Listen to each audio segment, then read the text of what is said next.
shown us a couple of examples, which some of them are kind of an artistic experiments to show what the system is doing, and others are really kind of new systems to kind of not really undermine the system, but just exist besides the system.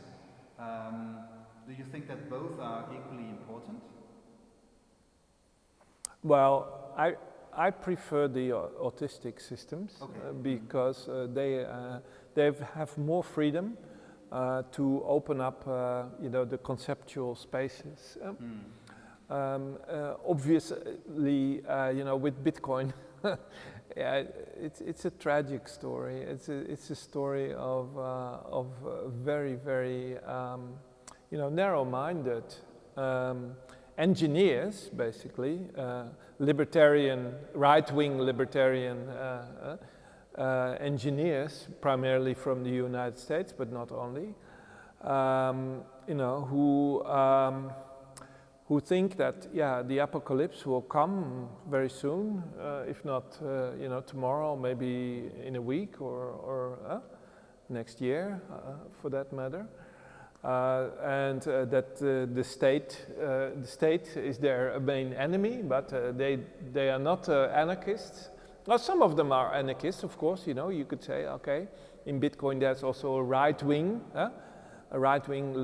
libertarian faction, and there's a left-wing.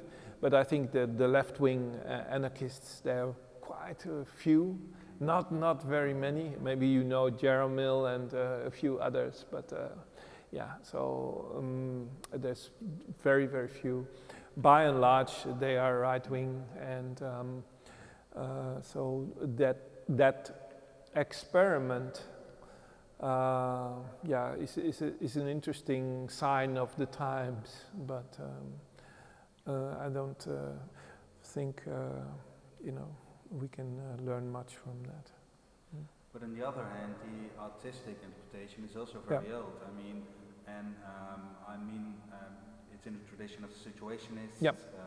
The 90s and conceptual art. I think the 1970s conceptual art is the big example there, which moved, of course, into installations, and then from installations also into the media realm with. A lot of video, and then it continues in the digital realm, and maybe contemporary art as we know it doesn't see this this secret history, but we see it from the internet perspective. We see it very, very clearly, and we know that conceptually there's enormous amount of work that still can be done. But we are a very small group. It's very nice to have artistic interventions. It's very cool to do it. It's very beautiful often, but on the other hand, it's also very small. Yeah, but you could say it's innocent. Yeah. In a way it is, maybe. Yeah, but on the no, well, I don't. Yeah, of course. Do you want? Gives it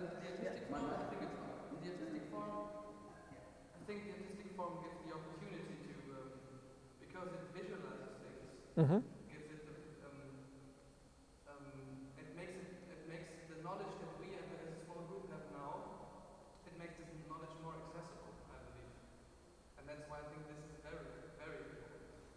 Yeah, and I think conceptual experiments, with money as such, I find interesting. I'm not saying they're subversive, but.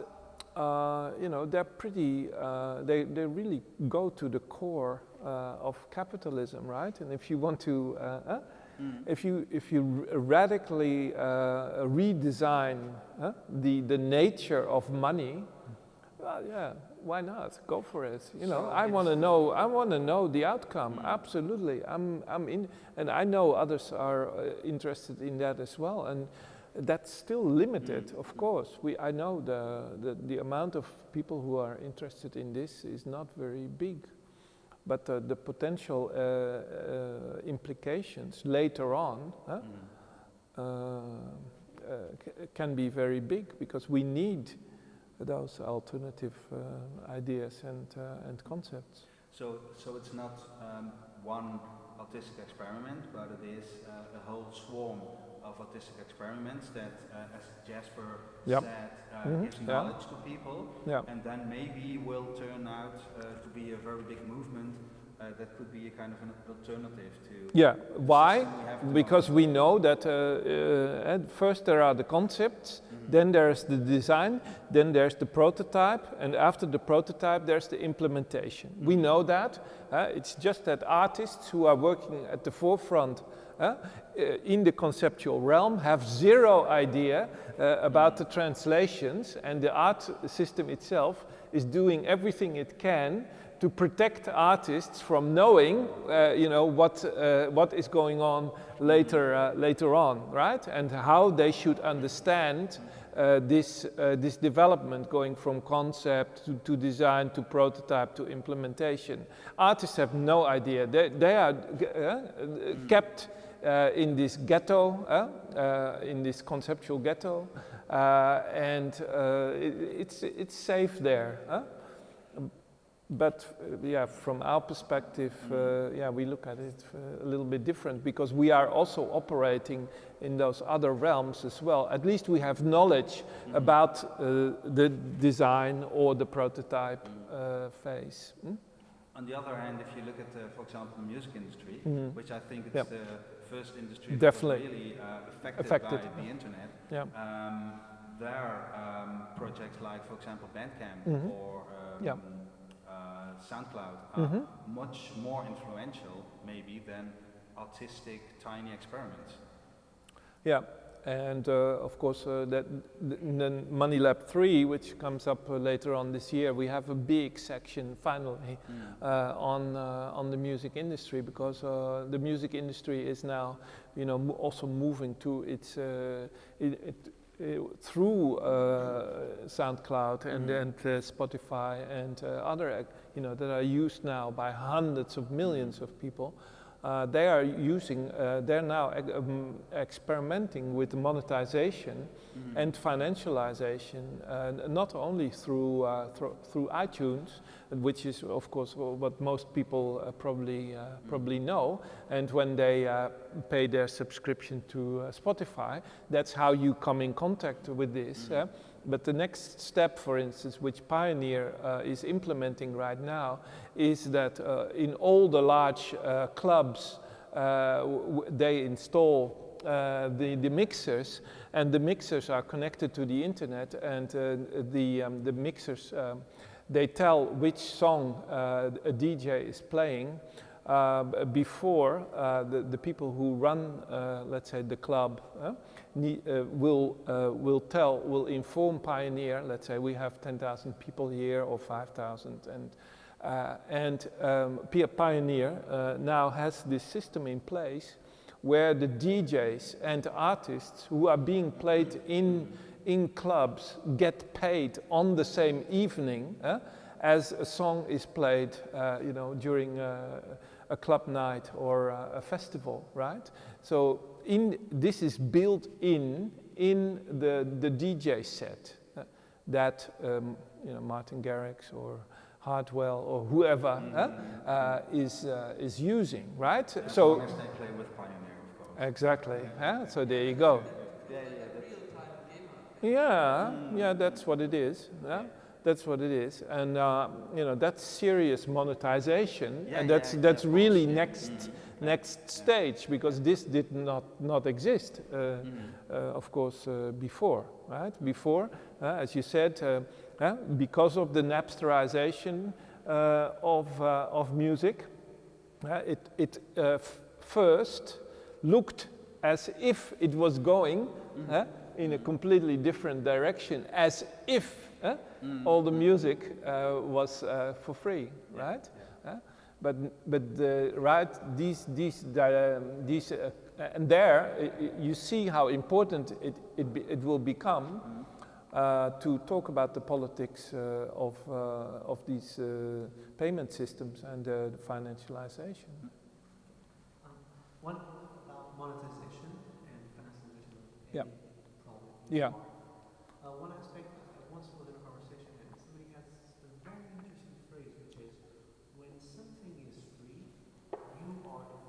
which means that there's also another way to monetize it. Yeah. Many of these services is that, okay, if you have free, like YouTube, Yeah. like you're paid by the views that you have. So it's completely free. You don't pay anything. There's Yeah. no subscription. You don't pay any cost on that. But just the fact that you have exposure, at some you are creating content, and that will pay you.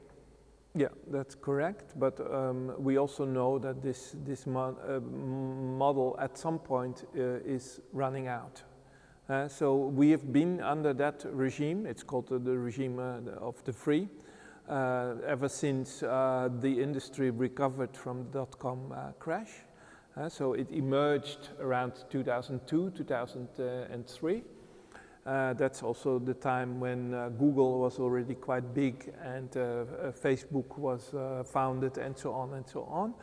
So this idea that advertisement and selling of profiles and behind people's back was going to be the big business model. But remember, I don't know how many of you, who has installed ad blocker here, ad blocker? Yeah, you see, almost everybody here. Well, maybe we are avant-garde, okay, we can discuss, is this avant-garde Maastricht or not? I don't know, you can also say we are average Maastricht tonight here, right? Okay, so we can already see, you know, that people, even without this being, you know, the latest fashion or something that is mega cool or whatever, right? Everybody has installed it, it's very simple, and it's completely undermining the model you are just, you're talking about, right? And so it's just a matter of time. We are at in the autumn, let's say, of that model.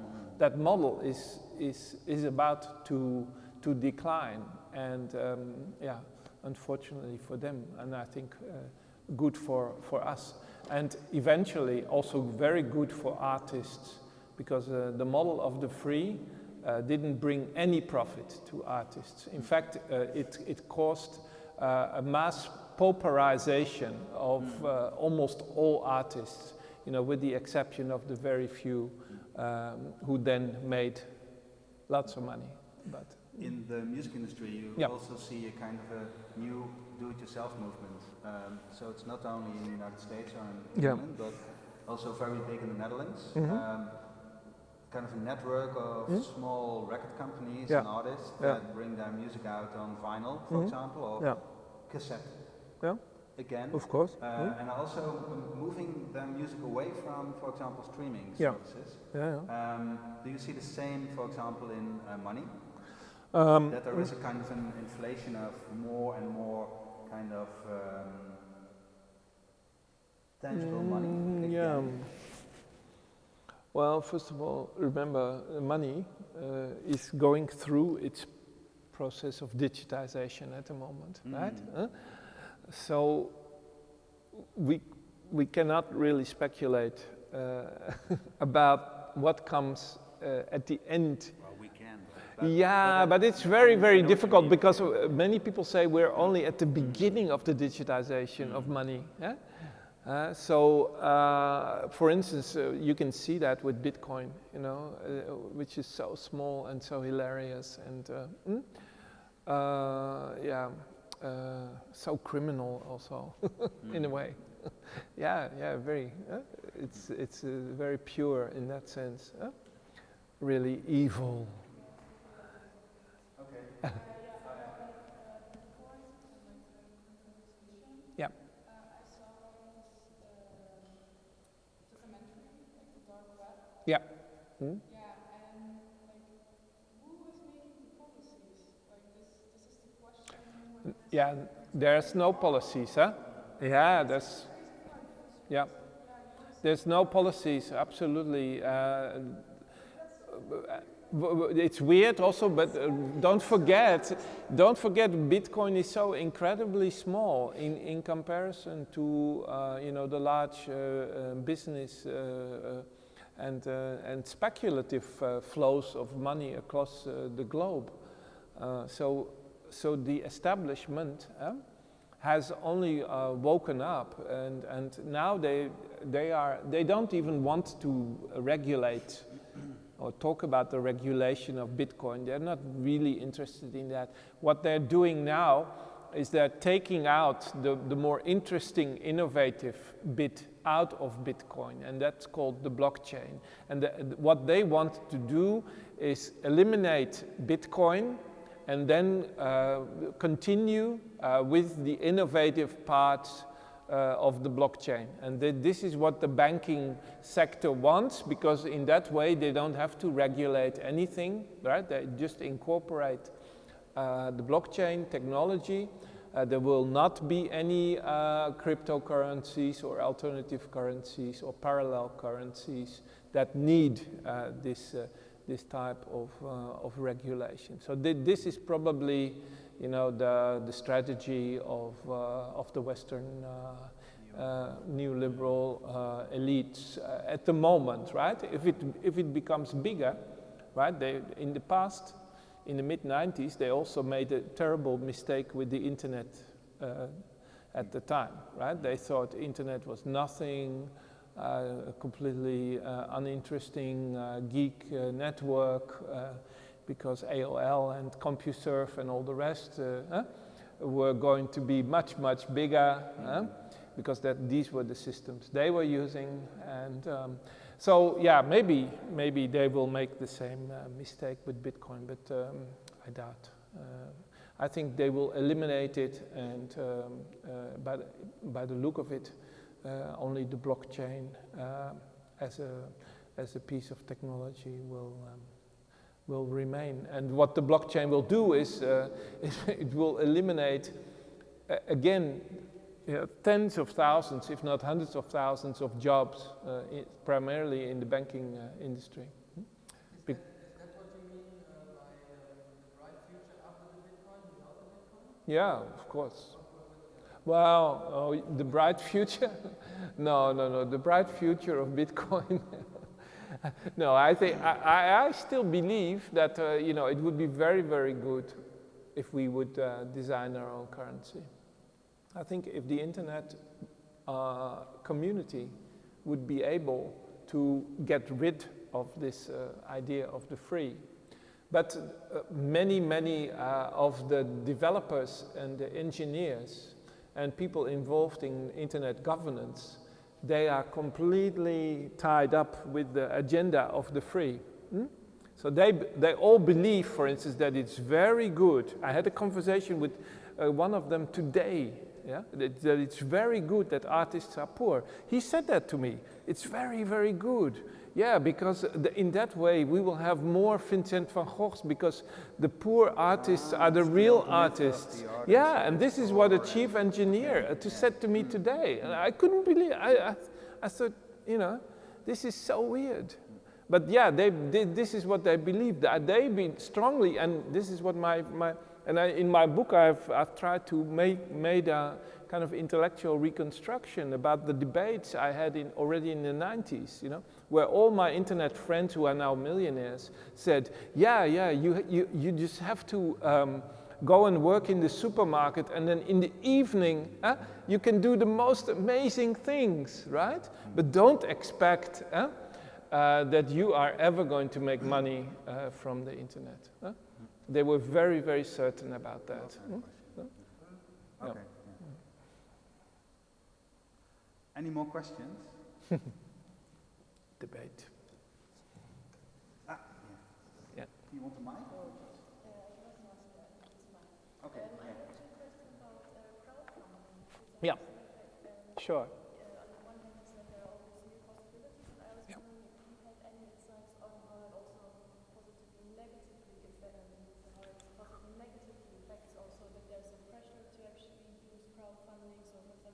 Yeah. UK having to partly finance their project through crowdfunding, so in a way that the traditional financial system incorporates, or the traditional financing systems incorporate also those types of alternatives. I don't know if they are incorporated, because in a way it's more it goes in tandem with the do-it-yourself approach. If there's a link you know, there is a link with the do-it-yourself approach. I think what I see is many people say, well, there's less and less cultural funding, you know, and that's a good thing. This is kind of a D66 approach, and many of the kind of even progressive liberals and Greens, they all think, less cultural money is good. It's good for the artist. Huh? You know, in a way, they are already incorporating what I just said about that engineer. You know, so the poor artist is the good artist. This is the new consensus. The artists have to produce their own money because in that way. There's no more subsidized art, and only the real art then will survive, something like that. So it's kind of a survival of the fittest idea. And the crowdfunding, I don't know if it fits really so much into that, because I see more the crowdfunding as a response.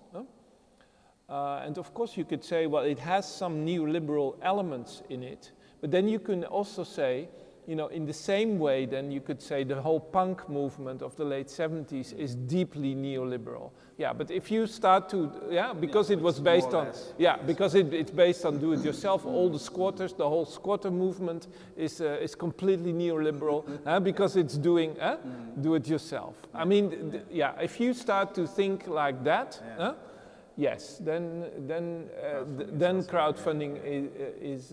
But then everything. Then is everything, neoliberal. Everything is neoliberal, right? There's no way, no alternative, no protests, no.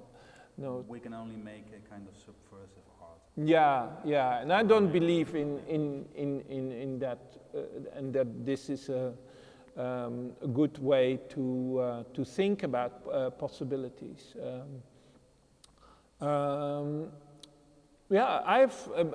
We've published Michel Zeeman's book, which is one of the first books produced in Berlin. He was very successful with his crowdfunding, and out of his crowdfunding campaign, we paid the translator, turned it into an English publication. So. I've so far only made good experiences, even though, you know, in the research, of course, it shows that you need to be very aware about, what it entails. So if you are naive about it, then it goes wrong, and you get these hilarious campaigns like Silvio LaRusso was collecting in his Kick-Ended project, which, by the way, I can all you have to have a good laugh about it. It's funny, of course, but okay, Yep. I want to make a comment about crowdfunding. Yep. Because the question was, what's the negative aspect? What can we find negative? And there's something that's very pernicious, and we have to be careful with crowdfunding, which is, you only fund what you can see and what you want. There's a whole section of things that don't seem important, that you don't fund, that some years later, sometime, it could generate something that you never imagined. When Bell Laboratories made laser in the 60s, they didn't see an application, so they didn't even file a patent. If you're going to the listen, we want to make a laser. It would never be made. No. You make things because you can see an application. And computer science is full of those examples, by the way. All the things that are very good. Okay, I need something for tomorrow. It's too easy. I want the new model of this watch, but you will never get the next generation watch or a breakthrough.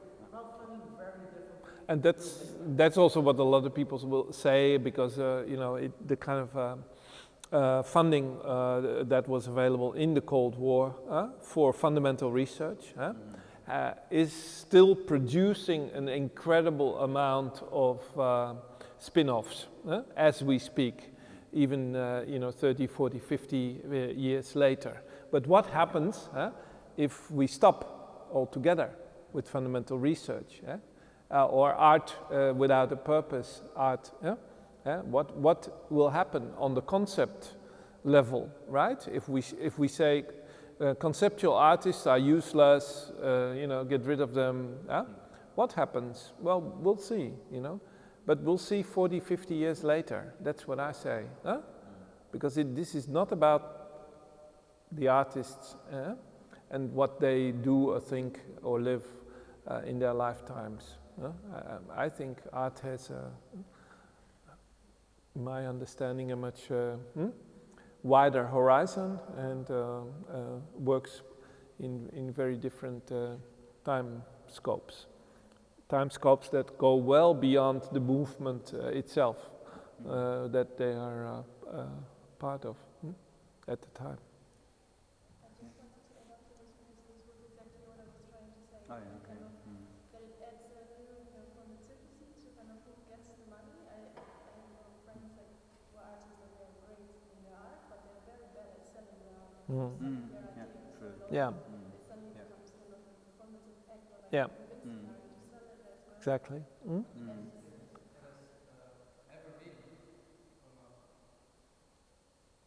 but I think there are skills that are now Yeah.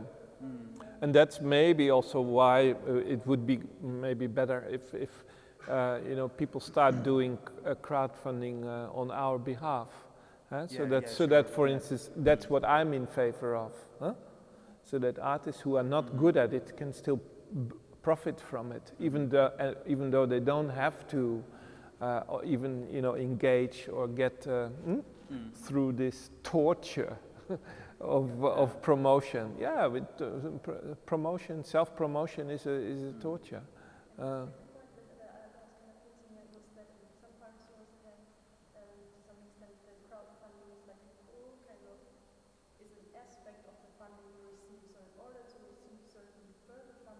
Yeah, of course. Yeah, and that's why I was happy to see, Patreon, because this, for instance, doesn't work on this project basis, but really works towards a basic income, which I think is much better for artists. Like from references in the US and waiters, which is okay. Yeah. You serve at a restaurant. I don't pay you enough to live. I just pay you a little bit, and the extra money you make from tips. So that's a little bit. Yeah. You have this budget, but listen, I'm only paying 70% of this documentary. If you want the 30% extra, you find a crowd. Yeah.